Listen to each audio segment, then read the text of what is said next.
喺2004年結束咗鋪頭嘅生意，為咗夠屋企嘅開支同埋還錢，每日就做2份工，每日由上午12點就做到凌晨5點先至返屋企。一生人最辛苦就係呢個時候。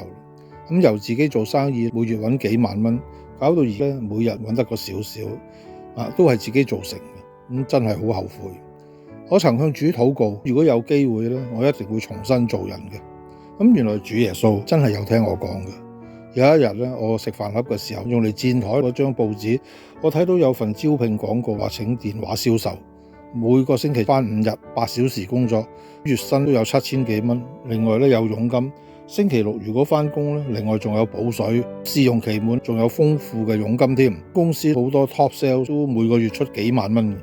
入職嘅時候，我同一位新人咧叫 Alex， 佢係一個孤兒嚟嘅。可能大家咧有共同目標啦，一起做嘢就擦出火花。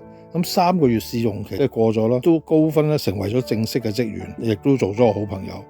我哋每月都可以揾到超過15000蚊以上嘅入息，同之前嗰2份工咧就真係相差太遠。感謝主耶穌。唔覺就做咗幾年，生活安定啦。喺2010年 ，Alex 咧發生咗一個意外，入咗廣華醫院要做一個手術，但係咧意外就出現咗腹膜炎。因為 Alex 入院咧就寫咗我係佢嘅諮詢人，醫生咧就通知我，佢話 Alex 存活率係唔超過20%，要有心理準備。我向上天祈求啦，我話天啊，求你幫下 Alex 啦，佢仲好年輕，唔好咁快帶走佢。佢住咗深切治療病房3日，到第4日先至脫離呢個危險期，感謝主耶穌。但係都要留院多一段時間先至好返嘅。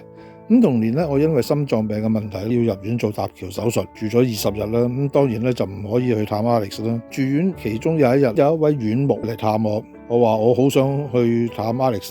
牧師除咗為我祈禱，亦都為 Alex 祈禱，亦都應承咗我會去探望 Alex。